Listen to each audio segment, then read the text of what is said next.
Hello students, good evening. Myself Lalit Ranjan from Exam Idea Classes. हमारा revision चल रहा था एसी का. लास्ट टॉपिक हमने डिस्कस किया था AC generator and derivation of equation of AC current. तो वहाँ तक हमने पढ़ा कि एसी करंट की इक्वेशन होती है I is equal to I not sine omega t. इस फॉर्म की होगी, या इसके साथ कोई फेज डिफरेंस है तो I is equal to I not sine omega T plus और माइनस वाट एवर फाई क्या है, फेज डिफरेंस है एसी का. इसी तरह से जैसे करंट है, एसी वोल्टेज हो सकती हैं E is equal to E not sine omega t. तो हम यहाँ देखते हैं एसी वोल्टेज और एसी करंट्स साइनोसोडियली वेरी करते हैं. साइनोसोडियली वेरिएशन का मतलब हुआ कि जैसे साइन का ग्राफ होता है, आप देखिए लाइक दिस.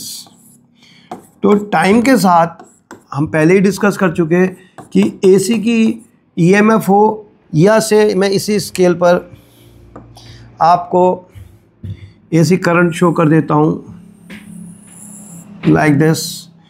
येलो से हमने करंट को मार्क कर दिया है और वाइट से एसी वोल्टेज को. तो ये साइन कर्व की तरह वेरी करते हैं. तो इसमें आप देखेंगे कि at every instant it have different value. Her instant पर इसकी डिफरेंट वैल्यू है. तो हम एक्चुअली इसकी वैल्यू क्या असाइन करें. तो इक्वेशन में आप जो देख रहे हैं कि जो आई नॉट है ये हो गया हमारा पीक करंट, या जो ई नॉट है ये हो गई पीक वोल्टेज E0. तो पीक करंट या पीक वोल्टेज तो एक इंस्टेंट के लिए आएगा.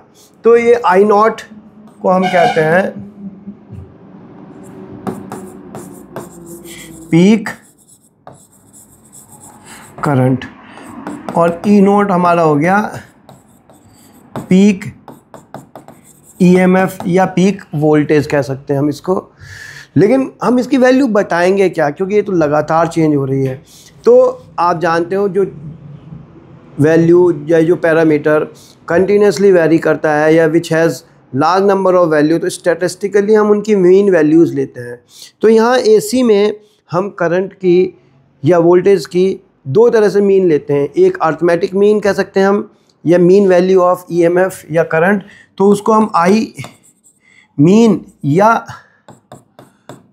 आई एवरेज से डिनोट करते हैं. ठीक है. आई मीन या आई एवरेज की जो कैलकुलेटेड वैल्यू आती है वो आती है 2 आई नॉट अपॉन पाई. इसमें अगर हम पाई की वैल्यू रख दें 3.14 तो ये हो जाता है 0.636 आई नॉट, और you can say it is 63.6% of I naught. 63.6% of I naught. Similarly average value या mean value of EMF will become 2E0 upon pi, और 0.636 E0, और वी कैन से 63.6% ऑफ E0. मीन्स अगर हम जैसे graphically देख रहे हैं ये पीक वैल्यू हुई तो अप्रॉक्सीमेटली समवेयर यहाँ 50% या 60% ये जो वैल्यू होगी ये हमारी मीन वैल्यू को रिप्रेजेंट करेगी. इसका एक्चुअली फिजिकल मीनिंग क्या है मीन वैल्यू का. अगर हम मैथमेटिकली इसका मीन कैलकुलेट करना है फॉर वन टाइम पीरियड या वन साइकिल, तो आप देखो हाफ साइकिल के लिए तो ये पॉजिटिव है और हाफ साइकिल के लिए निगेटिव है. जब इसको सम अप करेंगे तो सम जीरो हो जाएगा. तो नॉर्मली हम क्या करते हैं कि एसी करंट का या वोल्टेज का जो मीन हम कैलकुलेट करते हैं वो केवल हाफ टाइम पीरियड के लिए कैलकुलेट करते हैं. यहाँ से लेके 0 से T/2 टाइम के लिए हम इसका मीन कैलकुलेट करते हैं. बाय डेफिनेशन ये क्या कहता है. By definition mean value is that steady current which sends the same amount of charge in the same circuit in half the time period as our AC sends in the same circuit. आप जैसे जानते हो, simple से अगर मैं आपको remind कराऊँ, Q is equal to होता है IT। तो अगर मैं इस कर्व का हाफ टाइम पीरियड के लिए एरिया कैलकुलेट करूँ तो ये एरिया रिप्रेजेंट कर देगा कि AC ने T/2 टाइम में कितना चार्ज सर्किट में भेजा। तो अगर मैं यहाँ इसको आई मीन जो लेता हूँ पीक वैल्यू का 63.6% लेता हूँ तो अप्रॉक्सीमेटली ये आएगा। तो ये जो एरिया है हमारा, ये एरिया इस हाफ साइनोसॉइड्स का साइनोसॉइडल कर्व का एरिया के इक्वल होगा। तो आप ऐसे समझ सकते हो ग्राफिकली ये रेक्टेंगल का एरिया या इस हाफ साइन कर्व का जो एरिया है वो बराबर होगा। और वी कैन से कि एक स्टेडी करंट है जो इस टाइम तक सर्किट में भेजा जाता है, तो जितना चार्ज वो भेजेगा वो इक्वलेंट हुआ to the mean value of AC in the half time period, sending the same amount of charge in the same circuit in half of its time period. ठीक है। और नेक्स्ट जो दूसरी एवरेज वैल्यू आती है इसकी, वो आती है RMS वैल्यू, जिसे हम वर्चुअल वैल्यू या RMS वैल्यू भी कहते हैं। ये क्या होती है?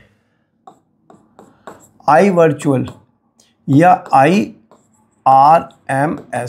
RMS का मतलब आप समझ सकते हो square root of means of squares. मतलब जैसे हम से XRMS कैलकुलेट करते हैं तो XRMS का मतलब ये हुआ कि it is the square root of mean of squares, means x1 square plus x2 square plus x3 square से हम n टर्म्स ले लेते हैं। तो स्क्वायर्स का हमने मीन लिया, पहले सम किया, उसको n से डिवाइड कर दिया और उसका स्क्वायर रूट ले लिया, तो ये हो गया root of means of squares. ठीक है, ये हो गई RMS वैल्यू। तो जब हम इसको मैथमेटिकली कैलकुलेट करते हैं तो ये आता है हमारा I0 अपॉन √2 के इक्वल। I0 क्या है यहाँ? I0 हमारा है पीक करंट अपॉन √2 और 1/√2 की वैल्यू हो गई 0.707। तो it is equal to 0.707 I0 और we can say 70.7% of I0। Similarly virtual value of voltage या ERMS क्या हुई? ये हुई E0 अपॉन √2 और दैट इज 0.707 E0 और we can say 70.7% of E0। ये हुई रूट मीन स्क्वायर वैल्यू। तो रूट मीन स्क्वायर वैल्यू के लिए ये ज़रूरी नहीं कि आप इसे हाफ टाइम पीरियड के लिए कैलकुलेट करें, आप इसे वन टाइम पीरियड के लिए भी कैलकुलेट कर सकते हैं। क्योंकि आप समझ सकते हैं अगर मैं इसका सिंपल समेशन करता हूं तो जितना पॉजिटिव है उतना निगेटिव और इसका सम क्या हो जाएगा 0। लेकिन मैं स्क्वायर करके सम करूंगा तो जो पॉजिटिव टर्म है वो तो पॉजिटिव है ही, निगेटिव टर्म का स्क्वायर करके भी क्या हो जाएगा? पॉजिटिव, तो ऐड हो जाएगा वो। तो इस तरह से थोड़ा सा एवरेज इसका बढ़ जाता है और ये कहलाता है RMS। इसकी फिजिक्स के हिसाब से क्या डेफिनेशन बनती है? It is that study current which produces the steady current means constant current. It is that steady current which produces same amount of heat in the same resistance as is produced by AC in the same time period. Means हम एक particular time period के लिए एक study current भेज रहे हैं किसी circuit में और उसकी वजह से हीट प्रोड्यूस होती है, और वो स्टडी करंट कितना है? वो इतना है कि वो इतनी हीट प्रोड्यूस कर सके जितनी हमारी AC प्रोड्यूस कर रही है इन the same circuit in the same time. तो उसको हम कहते हैं RMS। तो नॉर्मली प्रैक्टिकल सर्किट्स में जैसे डे टू डे लाइफ में हम AC यूज़ करते हैं, वहाँ no one is interested actually how much charge is flowing, every one is interested कि how much energy is being consumed, how much energy is dissipated, how much energy is supplied. So normally until specifically mention about AC, suppose question में या practical life में वो बोलते हैं कि भाई ये बल्ब 220 वोल्ट का है, यह डिवाइस 5 एम्पियर करंट ड्रॉ करेगी और उसके साथ कुछ नहीं बताया, तो वो ना तो पीक है ना मीन, वो है आरएमएस वैल्यू या वर्चुअल वैल्यू। ठीक है, अगर कहीं पे भी आपको कोई इन्फॉर्मेशन दी जाती है किसी क्वेश्चन में, न्यूमेरिकल में या प्रैक्टिकल लाइफ में, और वो पीक वैल्यू के बारे में बात कर रहा है या इंस्टेंटेनियस वैल्यू के बारे में बात कर रहा है या एवरेज, तो उसके साथ मेंशन होगा कि सपोज 5 एम्पियर पीक करंट या 5 एम्पियर एवरेज करंट। लेकिन अगर सिर्फ ये बोला 5 एम्पियर की एसी करंट के बारे में, तो इसका मतलब क्या हुआ, ये फिर आरएमएस हो गया, उसके लिए बोलने की ज़रूरत नहीं है। It is understood that it is RMS value of AC. Hopefully आप समझ गए होंगे मीन वैल्यू। तो अगर मैं इस इक्वेशन में एक बार आपको बताऊं, I is equal to I not sine omega t, एक बार हम फिर से इसको रिवाइज कर लेते हैं। तो I क्या हुआ, I तो हुआ instantaneous current at any time t। I not क्या हुआ यहाँ पर, आई नॉट हुआ हमारा पीक करंट, और ओमेगा इसकी एंगुलर फ्रिक्वेंसी है जो आप जानते हैं किसके इक्वल होती है, 2 पाई एफ। एफ क्या है, एसी की फ्रिक्वेंसी, जैसे हमारी डोमेस्टिक सप्लाई की फ्रिक्वेंसी है 50 हर्ट्ज। तो आप इस इक्वेशन से किसी टाइम पर करंट कैलकुलेट कर सकते हैं। इसमें I0 क्या है, यह है पीक करंट, और जो अगर आपको पीक करंट पता है तो आपको इससे आरएमएस करंट पता चल सकता है आई नॉट अपॉन रूट 2 करके। और जैसे मैंने अभी आपको बताया कि इस फार्मूले से 2 आई नॉट अपॉन पाई या 0.636 आई नॉट कैलकुलेट करके आपको इसके मीन वैल्यू भी पता चल सकती है। सेम फार्मूले एसी वोल्टेजेस के लिए हैं। तो ये आप सेव कर सकते हैं फार्मूले और याद कर सकते हैं कि भाई मीन वैल्यू का क्या फार्मूला है और आरएमएस वैल्यू का क्या फार्मूला है।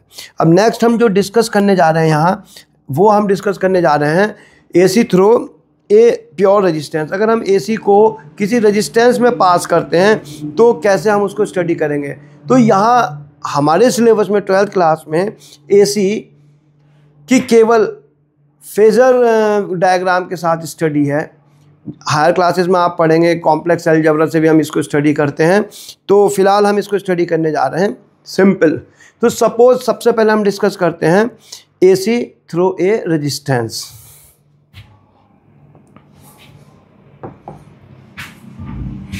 से हमारा एक प्योर रेजिस्टेंस है ये R। हमने इसको एक एसी सोर्स से कनेक्ट कर दिया जिसकी किसी इंस्टेंट पर वैल्यू है E वोल्टेज की, और उस इंस्टेंट में उसमें करंट है I।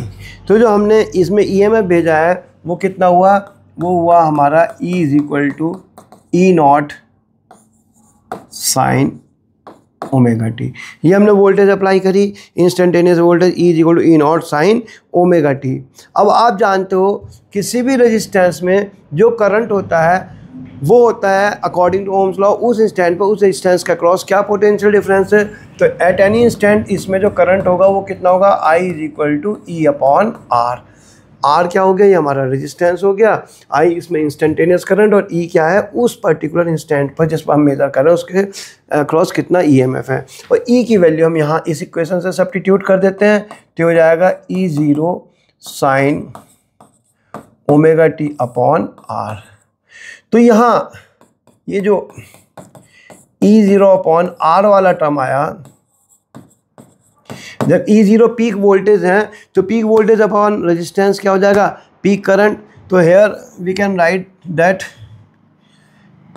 E0 upon R is equal to I naught. जो मैक्सिमम करंट उस सर्किट में होने वाला तो इसको हम आई नॉट लिख सकते हैं। तो करंट की जो हमारी इक्वेशन आई वो आई I is equal to I not sine omega t. तो इस इक्वेशन को और इस इक्वेशन को अगर हम कंपेयर करें तो व्हाट वी फाइंड, दोनों का वेरिएशन एग्जैक्टली सेम है। There is no phase difference in EMF and current in an AC circuit. हम इसको ड्रॉ कर सकते हैं इनकी वेव फॉर्म के से भी, कि सपोज मैं वाइट कलर से यहाँ मार्क कर रहा हूँ एसी वोल्टेज से येलो करंट से, और जैसे जैसे वोल्टेज वैरी होती चली जाएंगी ठीक उसी के साथ सेम फेज में हमारा करंट वैरी होता चला जाएगा। एक्स एक्सिस पर हम यहाँ टाइम मार्क कर रहे हैं वाई एक्सिस पर हमने ये वाला ग्राफ हमारा रिप्रेजेंट कर रहा है किसको, ईएमएफ को, तो ये हमारा हो गया ई, और येलो वाला ग्राफ हमारा रिप्रेजेंट कर रहा है करंट को। यहाँ एक ही ग्राफ पर इनको शो करने का हमारा मेन पर्पस है ये बताना कि दोनों का वेरिएशन कैसे हो रहा है। जब जैसे जैसे वोल्टेज बढ़ेंगी वैसे वैसे करंट बढ़ेगा। जब वोल्टेज मैक्सिमम होगी तभी करंट मैक्सिमम होगा, जब वोल्टेज ज़ीरो हो जाएंगी तो करंट भी ज़ीरो हो जाएगा, और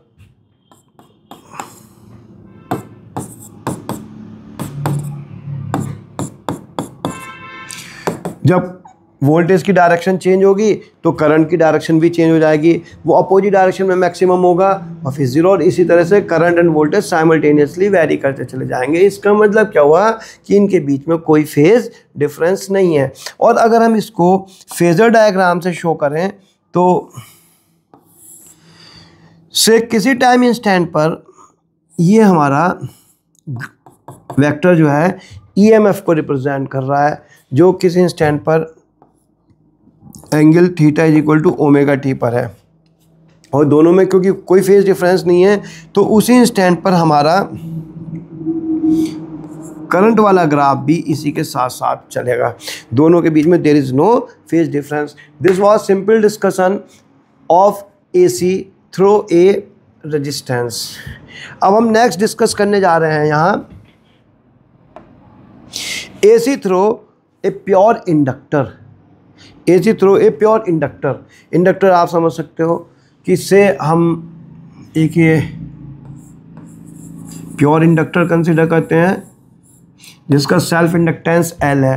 प्योर इंडक्टर कहने का मतलब ये है कि सिर्फ सेल्फ इंडक्टेंस है, फिलहाल इसमें कोई कैपेसिटेंस नहीं है, कोई इसका ओमिक रेजिस्टेंस हम कंसिडर नहीं कर रहे हैं, जीरो ओमिक रेजिस्टेंस है। इसके अक्रॉस हमने एक एसी सोर्स कनेक्ट कर दी है जिसका इंस्टेंटेनियस ईएमएफ क्या है, ई, और उस टाइम इंस्टेंट पर इसमें करंट फ्लो कर रहा है आई, ठीक है, इंस्टेंटेनियस ईएमएफ ई, और एट दैट टाइम जिस इंस्टेंट पर करंट आई है, instantaneous rate of change of current in the circuit is D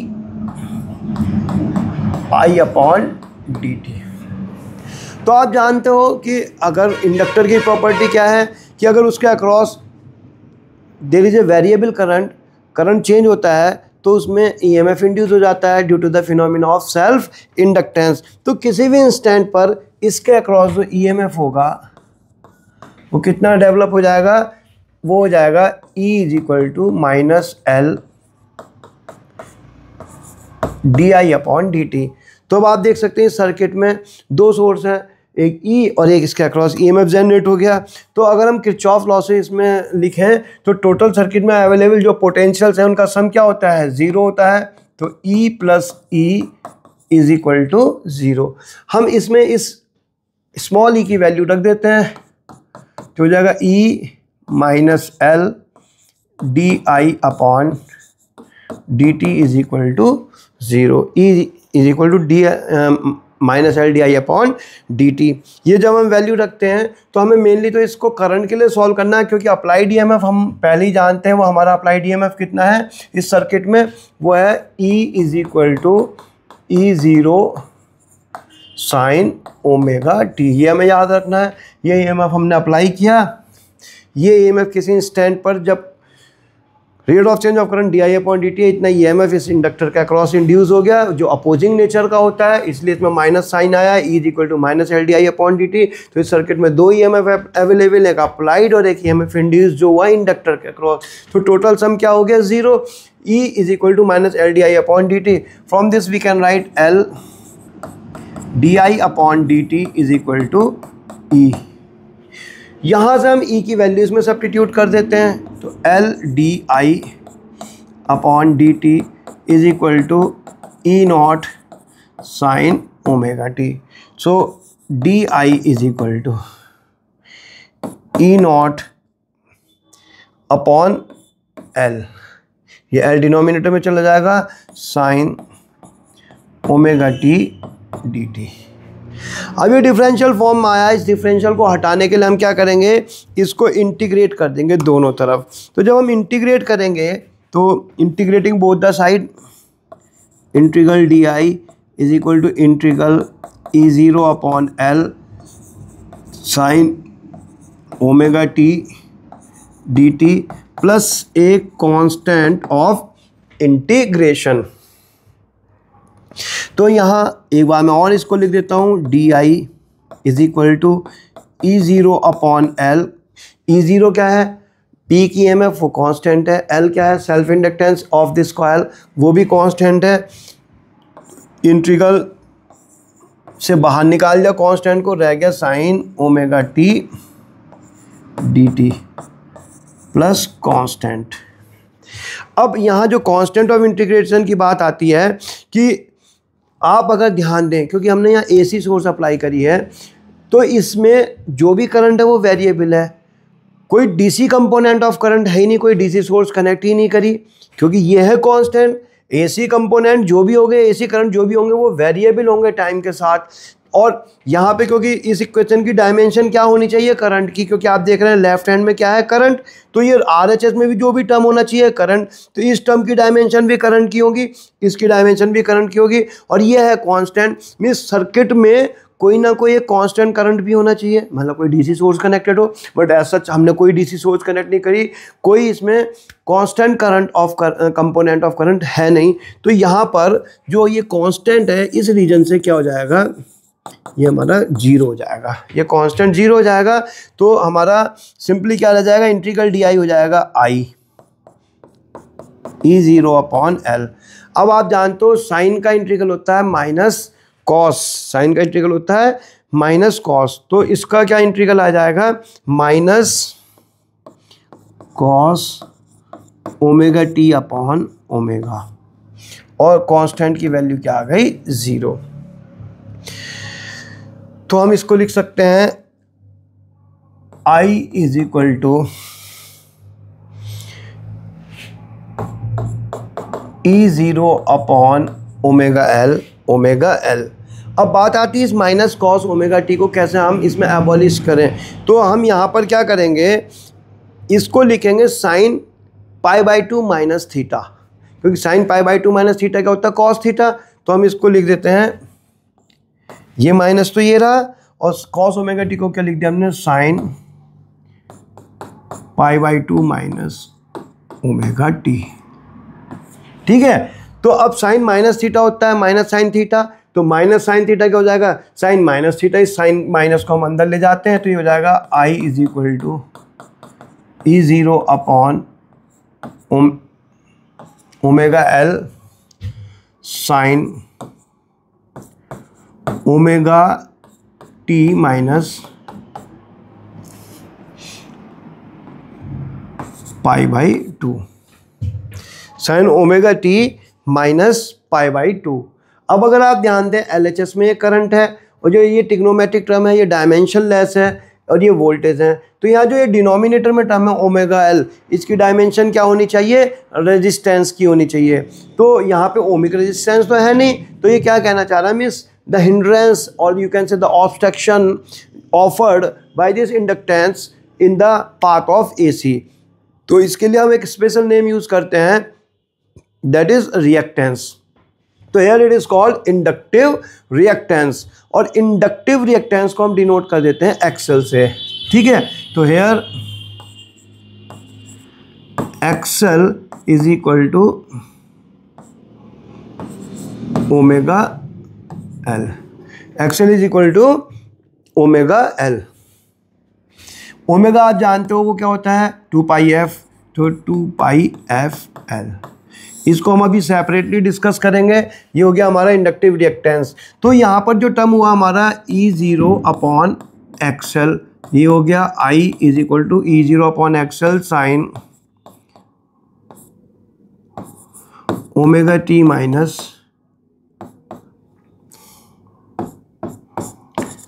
pi by two. अब E0 अपॉन एक्सएल को हम क्या लिख सकते हैं,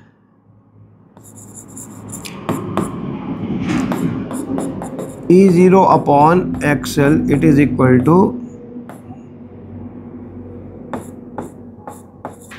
I0। I0 means peak current.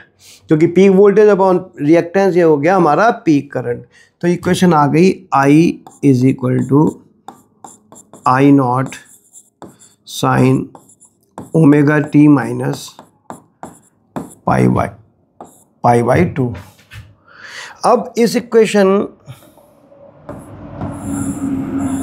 को इस इक्वेशन से कंपेयर कीजिए तो आप देखते हो यहाँ इंस्टेंटेनियस करंट है, या instantaneous voltage, peak EMF, peak current, ये है साइन ओमेगा टी और ये है sign omega T minus pi by 2। तो मैथमेटिकली हम यहाँ क्या देख पा रहे हैं, हम ये देख पा रहे हैं कि जो करंट है instantaneous current, it is lagging by a phase difference of pi by 2। अब एक्चुअली मैथमेटिकली तो समझ में आ जाता है बच्चों को कि भाई ये ओमेगा टी है, ये omega T minus pi by 2 है, तो साइन पाई बाई 2 से पीछे चल रहा है। ये फिजिकल मतलब क्या हुआ इसका फिजिकल मतलब ये हुआ, आप जानते हो इंडक्टेंस की नेचर क्या होती है, ये वेरिएशन का अपोज करती है।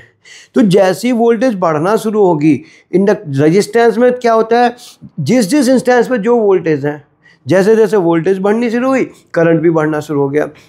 लेकिन क्योंकि इंडक्टर जो है हमारा वो वेरिएशन का अपोज करता है, तो जैसे ही वोल्टेज बढ़ना शुरू होंगी इंडक्टर में करंट बढ़ना शुरू नहीं होगा, वो अपोज करेगा। और जिस इंस्टेंट पे वोल्टेज लगभग कांस्टेंट हो जाएंगी उस इंस्टेंट पे करंट बढ़ना शुरू हो जाएगा। कहने का मतलब क्या है कि वोल्टेज के बढ़ने के साथ ही करंट बढ़ना शुरू नहीं होगा, वो उसके कुछ पल बाद स्टार्ट होगा। कितना, तो वो फेज डिफरेंस हमारा हो गया पाई बाई 2, जिसको हम ग्राफिकली यहाँ समझ सकते हैं कि सपोज मैं ग्राफिकल वेरिएशन रिप्रेजेंट करने की कोशिश करता हूँ यहाँ कि भाई ये हमारा टाइम के साथ हमने ईएमएफ का वेरिएशन शो किया। ये हमारा ग्राफ क्या शो कर रहा है,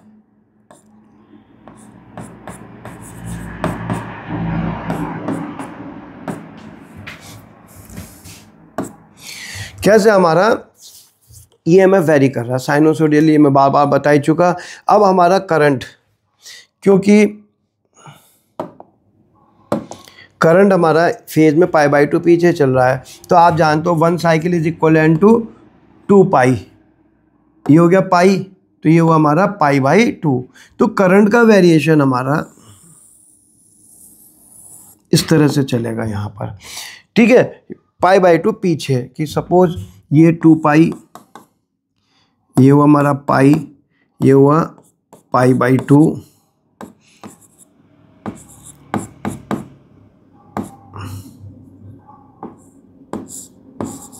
थ्री पाई बाई 2, ठीक है। और इसको हम पीछे भी ऐसे प्रोड्यूस कर सकते हैं इधर को। तो इस तरह से वेरिएशन होगा। ये आता है अक्सर एग्जाम में, to represent their phase relationship graphically in the wave form. तो वेव फॉर्म में इस तरह से एसी में मैंने यहाँ येलो कलर से करंट को मार्क किया है और वाइट से ईएमएफ को। और अगर हम इसको फेजर डायग्राम से रिप्रेजेंट करें तो फेजर डायग्राम में किसी इंस्टेंट पर मान लिया ये हमारी अप्लाइड वोल्टेज है E, तो करंट उससे 90 डिग्री पीछे चल रहा है, तो आप कहीं पर भी इससे 90 डिग्री का एंगल बनाकर यहाँ करंट को शो कर देंगे और ये हुआ हमारा phase difference of pi by 2। ये हमने डिस्कस किया AC through an inductor. Hopefully आपको समझ में आ गया होगा।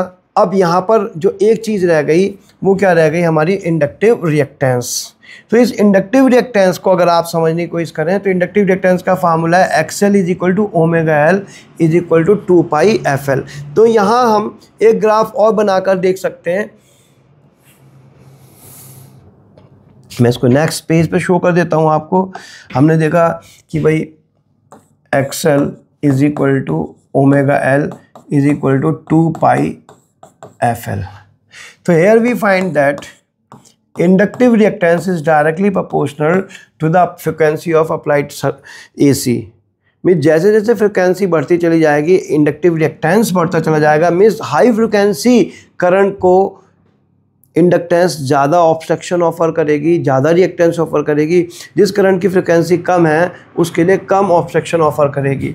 मीन्स अगर हम ग्राफिकली देखें तो you can see like this, x axis पर फ्रिक्वेंसी और वाई एक्सिस पर मैं अगर इंडक्टिव रिएक्टेंस मार्क करता हूँ लाइक दिस, तो फ्रिक्वेंसी के इंक्रीज होने के साथ साथ इंडक्टिव रिएक्टेंस भी इंक्रीज होता रहेगा। इसका मतलब क्या है कि AC इजी पाथ ऑफर करती है, sorry inductance easy path offer करता है किसको, DC को, और रिएक्टिव पाथ या ऑब्स्ट्रक्टिव पाथ ऑफर करता है किसको, AC को। जितनी ज़्यादा फ्रिक्वेंसी उतना ज़्यादा इंडक्टिव रिएक्टेंस है। तो इसका एक बार थोड़ा सा ब्रीफ देख लेते हैं कि AC में जब हम EMF अप्लाई कर रहे हैं, E = E0 sin ωt, तो किसी भी इंस्टेंट पे जो करंट की इक्वेशन हुई वो हुई I = I0 sin ωt - π/2, means current is lagging by a phase difference of 90 degree across an inductor. ठीक है, और ये इसका फेजर डायग्राम हुआ, 90 डिग्री से करंट लैग कर रहा है, और ये हमारी ग्राफिकल वेरिएशन हो गया। अब हम डिस्कस करने जा रहे हैं AC through a capacitor. AC through a capacitor means capacitor, pure capacitor means which do not have any what you call reactance, sorry resistance, ohmic resistance नहीं है उसका, कोई इंडक्टेंस नहीं है, सिर्फ कैपेसिटर है। जैसे इंडक्टर में हमने डिस्कस किया कि भाई उसका कोई ओमिक रेजिस्टेंस नहीं, हमने फिलहाल डिस्कस किया जब AC रेजिस्टेंस में पास कर रहे हैं कोई फेज डिफरेंस नहीं है, जब AC हम पास कर रहे हैं इंडक्टर में तो it is lagging by a phase difference of 90 degree. अब जब हम AC पास करते हैं कैपेसिटर में से,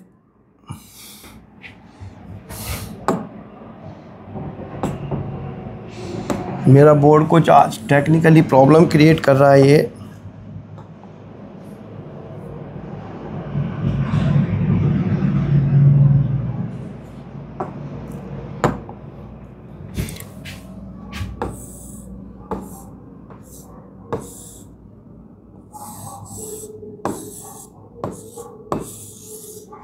ये हमने AC सोर्स कनेक्ट की अक्रॉस दिस कैपेसिटर C। ठीक है, तो किसी इंस्टेंट पर हमने मान लिया से current in the circuit is I and at that instant इस कैपेसिटर के पास कितना चार्ज है, Q है। अप्लाइड वोल्टेज हमारी कितनी हुई, E = E0 sin ωt। आप जानते हो कैपेसिटर का फार्मूला कि कैपेसिटर में Q = CV हम यूज़ करते हैं, तो Q = CV। तो किसी इंस्टेंट पर अगर इसमें EMF E है और उस इंस्टेंट पर चार्ज Q है तो कितना चार्ज होगा उस इंस्टेंट पर, इसमें Q = EC। किस फार्मूले से हमने इसको लिखा फार्मूले को Q = CV से। C क्या हो गया, कैपेसिटेंस, और V क्या हो गई, वोल्टेज जो कैपेसिटर के अक्रॉस है। तो उस इंस्टेंट पे इसमें चार्ज है Q, यहाँ हम E की ये वैल्यू रख देते हैं इसमें, तो ये हो जाएगा हमारा E0 sin ωt into C, और I can write it E0 C sin ωt। तो ये तो आ गया instantaneous charge on the capacitor. हमें चाहिए E0 C, ये C इधर लिख दिया हमने, E0 C sin ωt। अब ये तो हमारा चार्ज आ गया कि किसी इंस्टेंट पर इस कैपेसिटर पे अगर हम ये AC कनेक्ट करते हैं कितना चार्ज होगा, but we are interested in current. तो हम क्या करते हैं, हम जानते हैं कि भाई करंट क्या होता है, I = dQ/dt। तो इसको हम डिफ्रेंशिएट कर देंगे with respect to time, E0 C sin ωt। अब E0 P की EMF है वो कांस्टेंट है, और C capacitance of the capacitor वो भी कांस्टेंट है। तो I = ये हो जाएगा E0 C, डिफरेंशियल किसका रह जाएगा, d/dt ऑफ sin ωt। और साइन का डिफरेंशियल क्या होता है, cos, तो sin ωt का डिफरेंशियल क्या हो जाएगा, cos ωt इंटू ओमेगा। तो हम इसको ऐसे लिख देंगे I = E0 ωc cos ωt।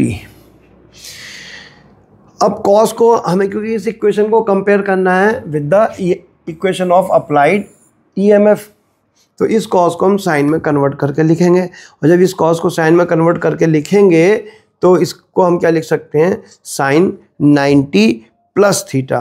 ठीक है, क्योंकि इसको मैं अभी डिस्कस करता हूँ कि हम 90 + थीटा ही क्यों लिख रहे हैं। E0 omega C sine omega T plus pi by 2।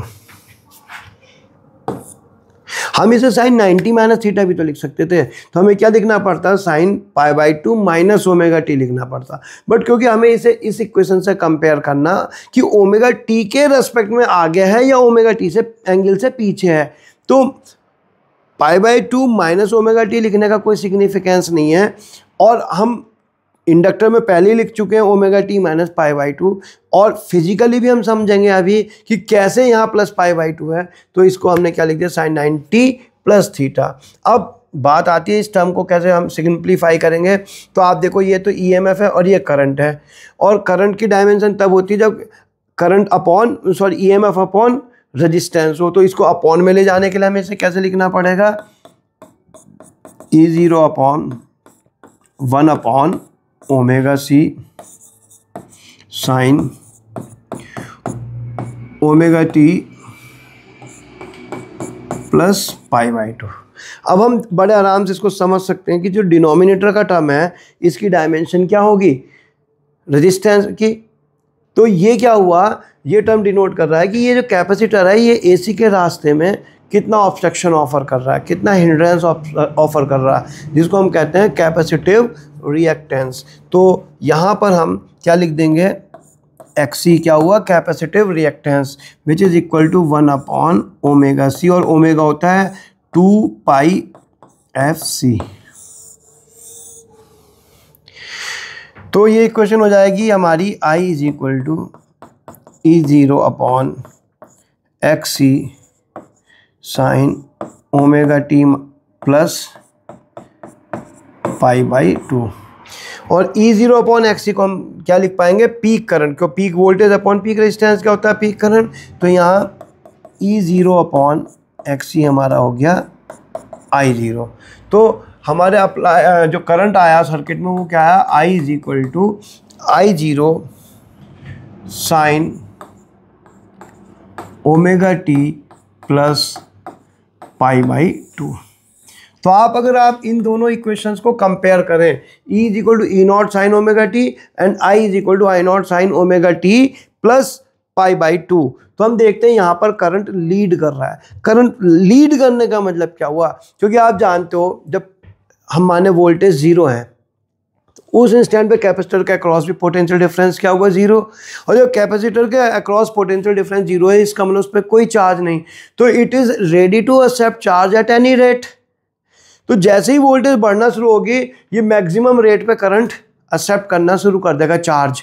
तो मीन्स चार्ज का फ्लो सर्किट में मैक्सिमम रेट पे होगा, और rate of flow of charge का होता है करंट। मीन्स वोल्टेज अभी बढ़ना शुरू ही है और करंट पीक पे पहुंच गया, और जैसे जैसे कैपेसिटर के अक्रॉस वोल्टेज बढ़ती चली जाएंगी, कैपेसिटर पे चार्ज बढ़ता चला जाएगा, और जैसे मैक्सिमम पीक वोल्टेज पे हमारा ई में पहुंचेगा, मैक्सिमम चार्ज हो जाएगा, तो उसका जो चार्ज एक्सेप्ट करने का जो रेट है वो मिनिमम हो जाएगा। तो जब वोल्टेज मैक्सिमम होंगी तो करंट 0 हो जाएगा, और जब वोल्टेज बढ़ना शुरू हो रही तब करंट मैक्सिमम होगा। इस चीज़ को हम ग्राफिकली कैसे समझ सकते हैं, अगर हम इसका वेव फॉर्म से वेरिएशन समझें, ये हमारा ईएमएफ हो गया, ठीक है, ये 2 पाई बाई 2 एंड 3 पाई बाई 2। अब मैं इस पे ग्राफ पे करंट का वेरिएशन शो करता हूँ। तो करंट हमारा इसमें कैपेसिटर में मैक्सिमम होगा कब, जब हमारी वोल्टेज बढ़ना ही शुरू हुई, उसी टाइम पे मैक्सिमम करंट हो जाएगा, और जब मैक्सिमम वोल्टेज आएंगे उस टाइम पे करंट 0 हो जाएगा। तो इसका वेरिएशन होगा इस तरह का, लाइक दिस, ठीक है। आप समझ सकते हो कि जब वोल्टेज बढ़ना ही शुरू हुई तब करंट हमारा हो गया मैक्सिमम, और जब वोल्टेज मैक्सिमम हो गई करंट 0 हो गया, क्योंकि मैक्सिमम चार्ज कैपेसिटर हो गया, it will not accept any more charge. अब वोल्टेज घटना शुरू हुई। इस तरह से करंट जो है फेज में पाई बाई 2 डिग्री आगे चलता है, किससे, ईएमएफ से। इस चीज़ को अगर हम ग्राफिकली रिप्रेजेंट करें, फेजर डायग्राम से रिप्रेजेंट करें, तो इसमें किसी इंस्टेंट पर अगर हमारा अप्लाइड ईएमएफ ये है, का फेज़र डायग्राम तो उस इंस्टेंट पे करंट इससे क्या चल रहा है, π/2 एंगल आगे चल रहा है। ये हम फेज़र रिलेशन इनका शो कर सकते हैं। अब इसमें जो नेक्स्ट चीज़ आई हमारी वो क्या आई, XC। XC क्या है, 1/ωc या 1/2πfc। मीन्स जो रिएक्टेंस है हमारे कैपेसिटर का XC is equal to 1/ωc और 1/2πfc। तो XC is inversely proportional to the frequency of applied AC source। Means जैसे जैसे फ्रिक्वेंसी बढ़ती चली जाएगी